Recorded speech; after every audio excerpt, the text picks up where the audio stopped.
You wanted the best. You've got the best podcast. The hottest podcast in the world. The Chris Voss Show, the preeminent podcast with guests so smart you may experience serious brain bleed. The CEOs, authors, thought leaders, visionaries, and motivators. Get ready. Strap yourself in. Keep your hands, arms, and legs inside the vehicle at all times, because you're about to go on a monster education roller coaster with your brain. Now, here's your host, Chris Voss. Hello, folks, it's Voss here from thechrisvossshow.com. There you go, ladies and gentlemen. There are listening to that makes it official. Welcome to the big show. As always, for 16 years, going on 17 years, 2,600 episodes, we bring you the Chris Voss Show at a pace of 48 new shows a month. The longest, or well, we're not the oldest, but we're one of the oldest and longest podcasts still broadcasting from my basement in a van down by the river. Go to goodreads.com/Chris Voss for your family, friends, and relatives. Facebook.com/Chris Voss. LinkedIn.com/Chris Voss. YouTube.com/Chris Voss. And all those crazy places on the internet. Today we have an amazing and funny young man on the show with us today.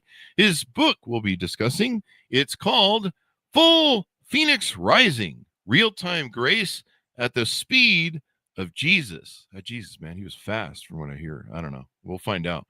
Duncan Robinson is on the show with us today. We're going to be talking to him about his insights, his experience, and what he was up to with this darn book that he's writing.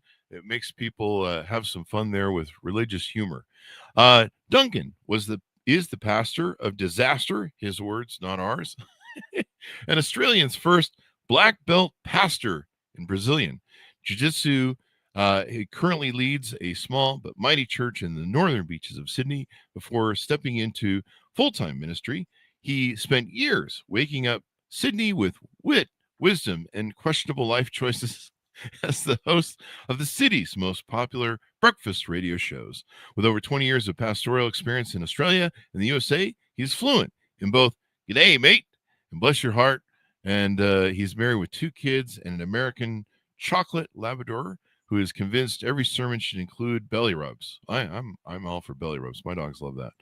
He's equipped to handle both heresy and headlocks and takes pastoral care very seriously through a theological debate that ends in grace or grappling match depends entirely on the situation. Boy, I wouldn't want to debate him in person. That sounds like fun. He proudly refers to himself as a professor purely to annoy actual academics. What can you say? He's a man of talent. Many, in fact. Welcome to the show, Duncan. How are you? Chris, great to be here. I'm ready, mate, to make some brains bleed with whatever useless knowledge I have in the back of my head right now, mate. Let us bleedeth the braineths. There you go. There's a soundbite I can't find that says I'm here for the brain bleed. Anyway, did I just do it? I don't know. Anyway, Duncan, give us your .coms. Where can people find you on the interwebs? Best place to find me is duncanrobinson.net. That's got kind of links to every single business and side venture that I'm invested in, along with obviously a bit of a promo for the book Full Phoenix Rising. And it's I'm not particularly great on socials, but you can find me at Instagram on Ultra Robbo, ULTRAROBBO. Of course, I haven't quite upgraded that to a professional tag yet, but those are the 2 best places to find me. Nice. There you go. Good to find you. So give us a 30,000 overview. What's inside your book, Full Phoenix Rising? Well, listen, Chris, the genesis of the book started with this idea around grace, where Christians, I think, are really good at kind of looking at reactive grace. So we look back at moments in time and we can see the way that God was at work in those moments in time. But my emphasis of the book is around the idea of what does it look like to live out grace in real time at the speed of Jesus. And the funny thing is that Jesus didn't move particularly fast. He actually was willing to move slow with his disciples, move in a methodical way that allowed them to make mistakes and come along for the journey. And as part of that, I read that through the lens of, I guess, a memoir of the last 20 plus years of doing ministry, of saying, you know what, my life is kind of messy. My life moves in random ways. There's a passage in Ecclesiastes that says, who can make straight the paths the Lord has made crooked? I'm on a crooked path. And there's funny little moments, but in those funny little moments, I can see the ways that grace has been at work in my life. And grace needs to be the rhythm that I carry forward when I have interactions with people and interactions with whoever that might be, in a way that says, you know what, it might be slower, it might be messier, but that's the way Jesus moved. That's the overview of the book, mate. There you go. And it's billed as humorous. So it's not too serious, maybe, or humor in a way that helps sell some of the serious ideas. Well, I mean, the funny thing is the whole name Full Phoenix Rising came out of an experience I had in northern Vietnam. I was staying in a hotel. We were doing a live broadcast from Vietnam about eye operations to remove cataracts from a bunch of different villages in the area. And one late night, we're in this hotel, and there was a number of local Vietnamese people who were working in there. And also there's a Russian military base nearby. So a bunch of gigantic Russian engineers that were walking around. Anyway, one of them had cornered a friend of mine, Lucy, and he was trying to convince Lucy to come back into his bedroom. The only thing the guy was wearing was gold hot pants. He was about 6'5", and I'm not particularly big. I barely make 6 foot in heels. And I was trying to convince this enormous Russian that Lucy was not going to come into the bedroom with him. And so we had to run kind of decoy for her to escape. We went back into the room and came back out with a 3-liter, like almost a gallon bottle of vodka, and was trying to convince us to come into the bedroom. We bolted, and a friend of mine yelled out at the top of his lungs, "Phoenix Rising." And I was like, yes, Phoenix Rising, having no clue what he was talking about. Until later when I asked him what was that about, and he was like, oh, it's about how like God works through hot messes. Oh, wow. The backstory of that. And so that became the genesis for the book, these kind of funny moments in my history and about how God was present and working in those kind of situations. There you go. Well, you know, you've taken an interesting journey. We've had a lot of pastors on the show over 17 years, and people of religion. And you kind of gone an interesting path. You started out as a radio DJ, and then you went to religion. Like Sam Kinison and a lot of people that talk to their pastors, they kind of maybe they did some things. They started in religion, and then they went on to the other things. You know, like Sam Kinison started out as a preacher and hellfire and damnation. That's how he got that great shtick that he delivers with in his comedy, or delivered with his comedy. Rest in peace, old Sam. But I think you're the first pastor that I've heard who used to be a radio show comedy host. So, mate, it's weirder. I got into pastoral ministry. I then got out of pastoral ministry. I then got back into pastoral ministry. I'm cannonballing in the deep end with God all the time, mate. He's like, he's back again. Yeah. He must have been spinning. I think the core of it, mate, is that like, I think radio really does skill you for something when it comes to giving sermons, and the craft of comedy as well does the same thing. You are trying to communicate a point as efficiently and as quickly with the most engagement as possible. And so I think as part of that, mate, I look at the whole process and saying radio helps me in the pulpit. Stand-up comedy helps me in the pulpit. Our goal here is to communicate Jesus as simply and effectively as possible. And I would want to have all the tools in the bag to do that. Yeah. Now you live in Australia, don't you? I certainly do. That's where I'm broadcasting to you live from now. Yeah. Is it true? Because I'm an American and I have so many wonderful friends in Australia, and I just love you folks. You guys are like Canadians, you're just the nicest people. But is it true that Satan made Vegemite? Because it sure tastes like it. I don't know who hurt you people down there. I would argue Satan made sarsaparilla and Dr. Pepper, because we have the same kind of affinity for those drinks as you do for Vegemite, I think. Yeah. Now I know Satan did make Tim Tams, but I highly approve of Tim Tams. Well, they go straight to your hips, Chris. They do. And I'm wearing a couple boxes of Tim Tams right now. So there you go. So give us some samples out of this book, or teasers, if you will. What are some stories maybe that are your favorite in the book? Yeah, well, so I think one of the things that I wanted to do, and this certainly constituted a lot of the chapters of the book, was break down the idea of grace. And so I think oftentimes when we think about grace starts with this kind of experience that you have with Jesus. And so there's this grace that you are liberated into a new relationship that comes from Jesus. But I like to think of grace kind of like a car, is that it's not just the ignition key that starts the whole thing, but that there is grace also as a fuel that sustains us each and every day, that there is kind of the grace of the road that we drive upon, that was built by someone, created by someone, that we didn't have really any part in building, but we get to use it day in and day out. And so one of the things that I construct in one of the chapters is this narrative around seeing grace present in each and every moment of each and every day. And how do we get an opportunity to reflect that grace of Jesus to the world? So that's kind of one of the chapters that I was really excited by. I had another chapter that was around the idea of what does it mean to come into this kind of grace-filled experience with God? And so it starts with this chapter called I Am Chosen, which is this idea that comes from 1 Peter, and it says, for you are a royal priesthood, a holy nation set apart to do good works that God has prepared in advance for you to do. And so the idea behind understanding grace comes from a position of relationship with God. You're not some measly servant. You aren't some afterthought, but you are a adopted family member. You are part of the royal priesthood. And with that comes certain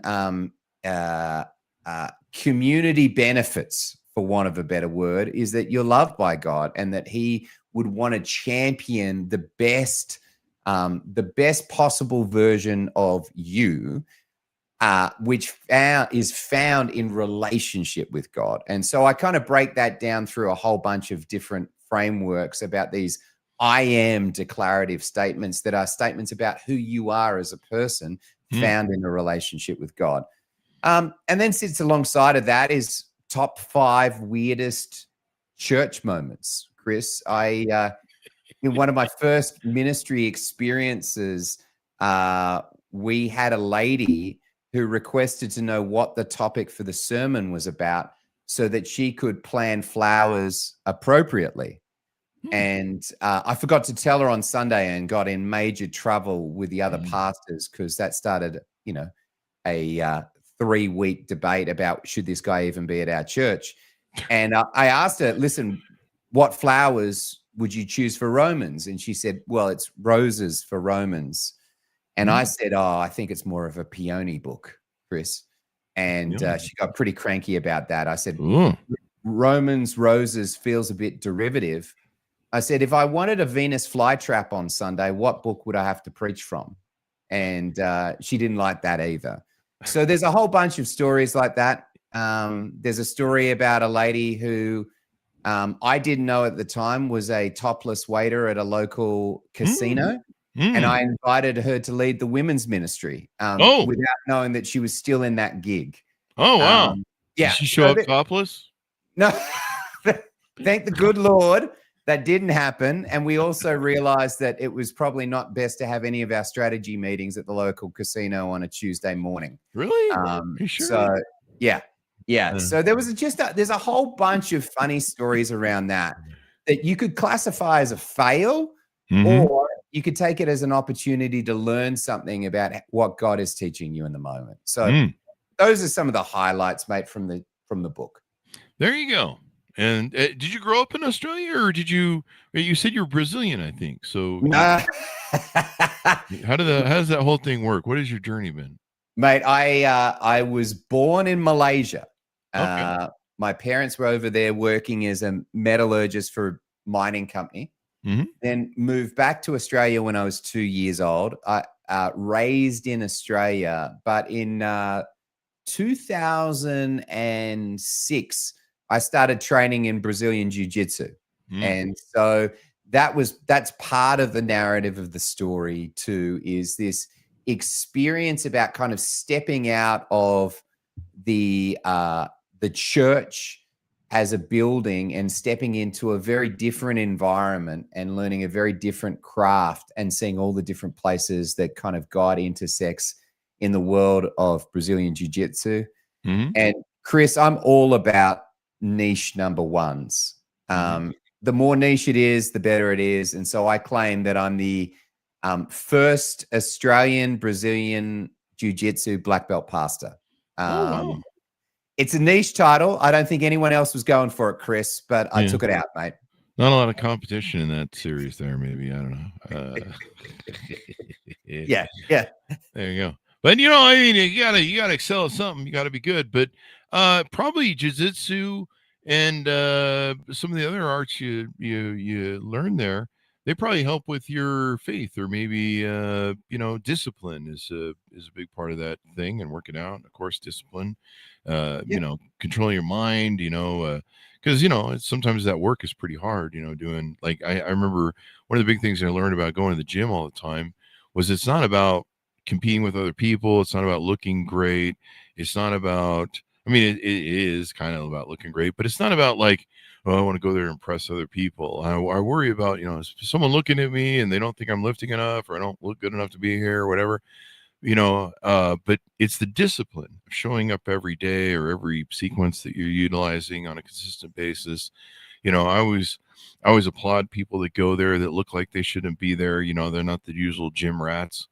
And so, discipline's a big thing. How does that help you with what you do with jiu-jitsu and your faith, and leading people in your faith? Yeah, listen, I think there's a whole bunch of different applications, and you're right. I think discipline is one of those big things. I think at the core of it, Chris, what you're speaking to is people want to better themselves. And there's a whole bunch of different pathways to do that. And some of those are really healthy. And I think going to the gym and working out is one of those. But also, we are created to be in community. And so, like, a jiu-jitsu gym isn't just about working out. It's not just about testing ourselves and pushing ourselves and seeing what we're capable of. But it's also a bunch of people who develop friendships, develop, relationships. I've had the great pleasure of doing weddings for about 6 or 7 people from the gym, which has been really incredible. I have the nickname, the pastor of disaster, and I have a little dog collar rash guard that I wear when I train. Wow.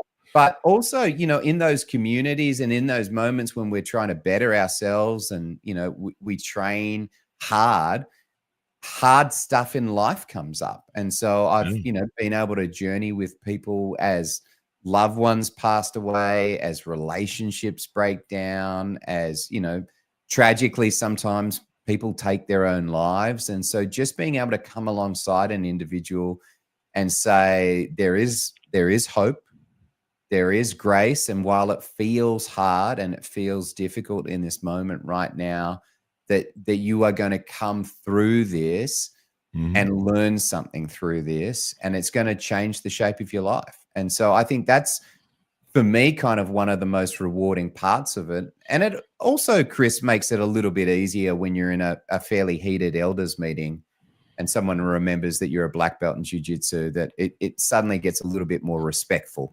And everyone seems to take some settle down juice. Calm down. We can navigate this. Yeah, yeah. This person kicked my ass. Should probably just tone this down a bit and talk to him. Communication is very important. Yeah. There you go. Yeah. So anecdotes of your life, your memoir, stories that you share.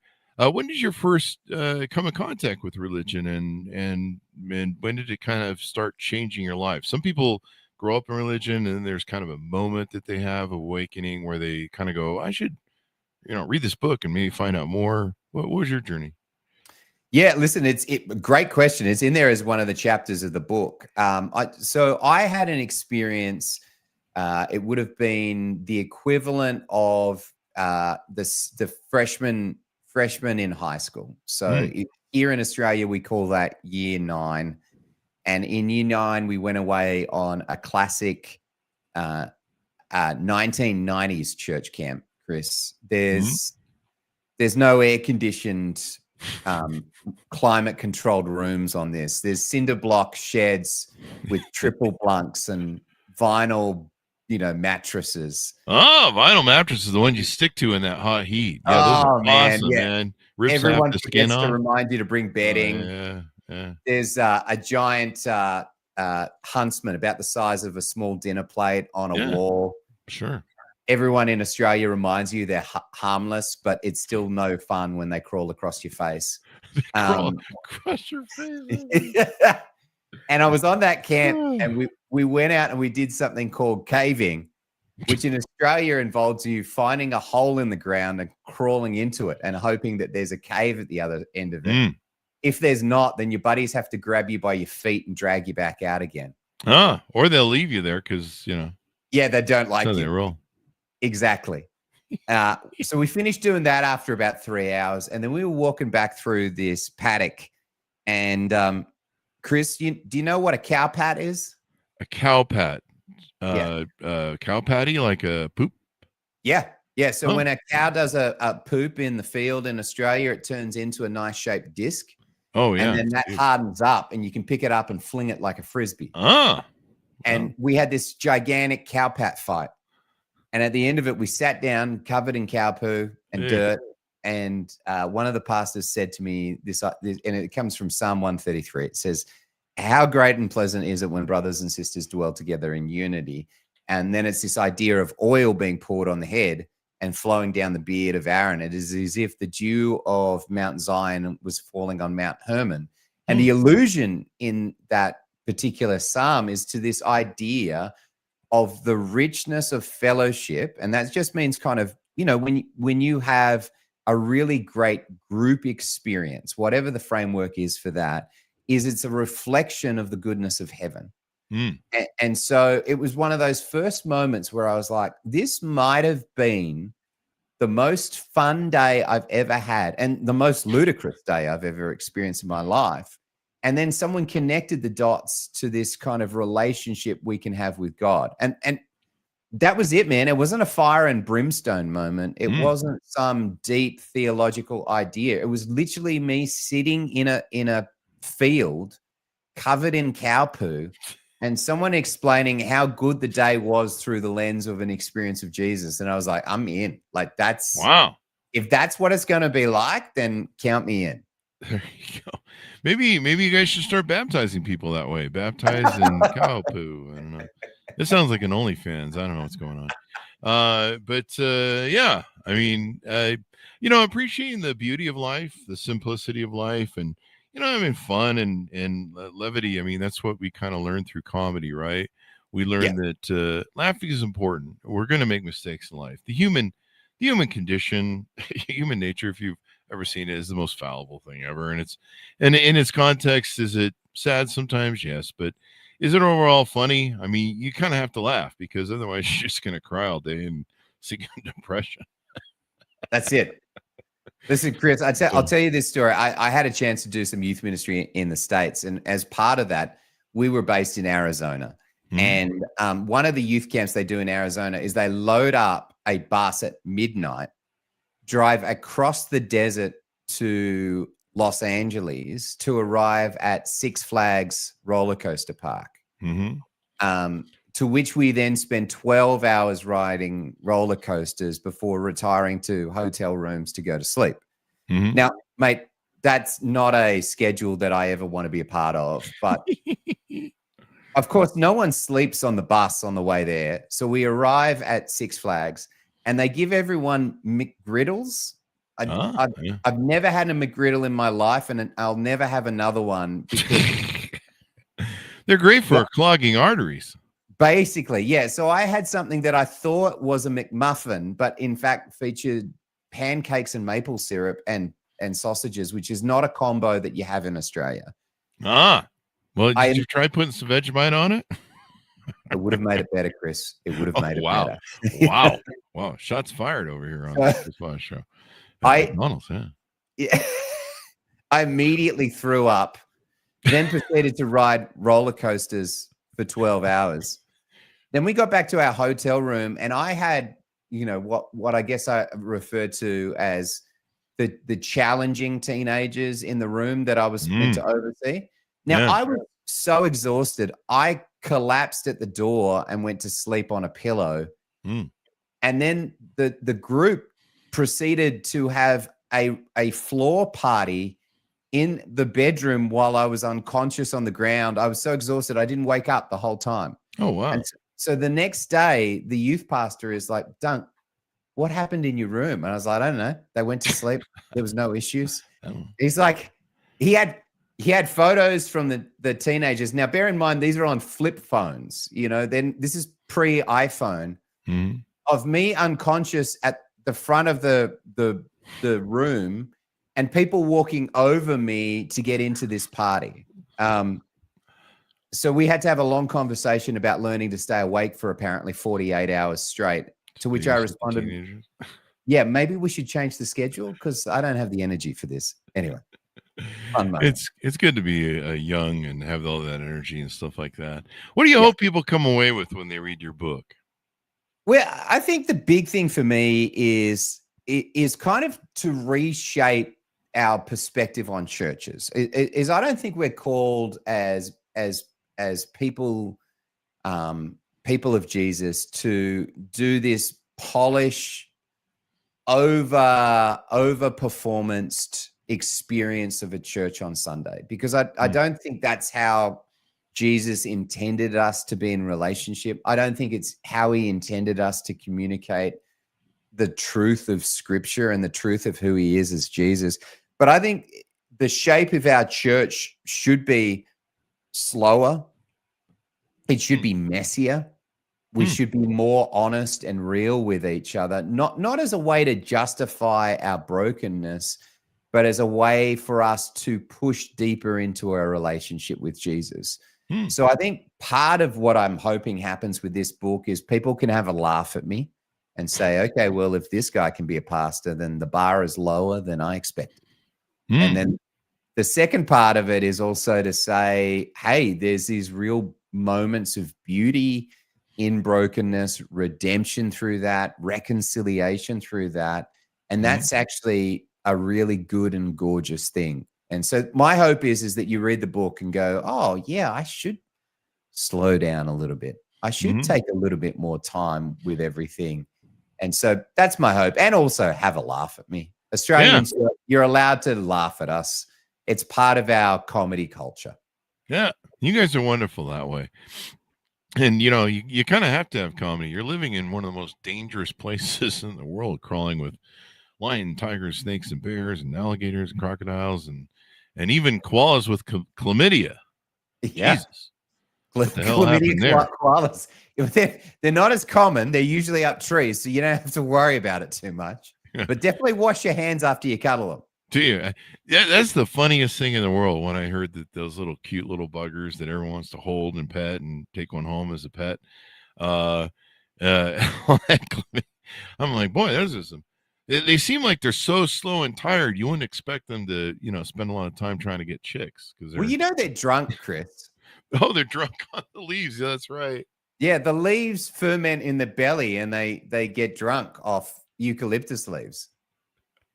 This explains a lot. Eucalyptus moonshine and passing out in a tree. It's the most dangerous animal in the world. It's just hard to imagine because they're so damn cute. Yeah. Oh my God, that's hilarious. What are you gonna do? Cute koalas. So as we go out, anything more we want to promote on your books, the works? How can people maybe find more about your church? Does it televangelize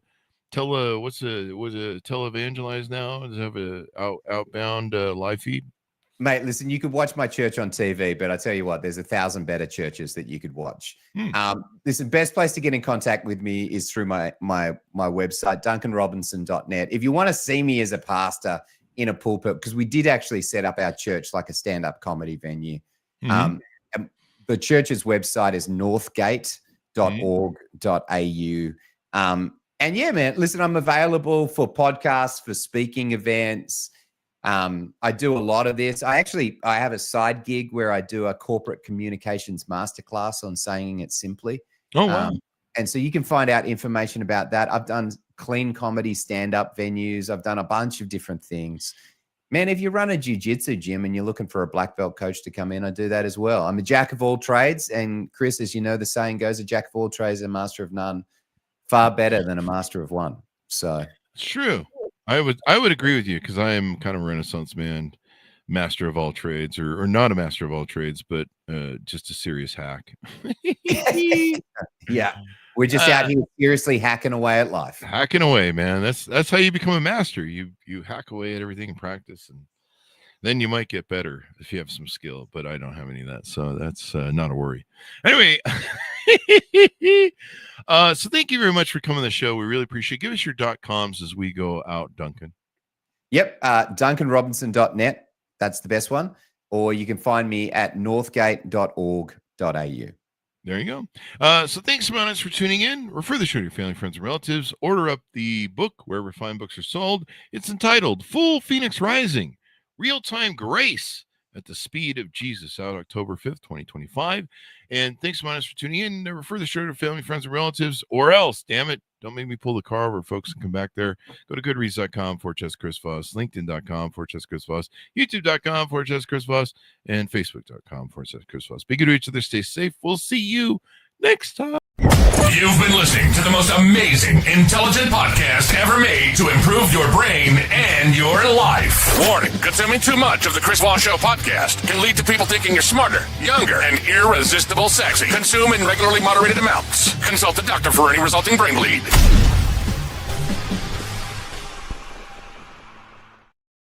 And there you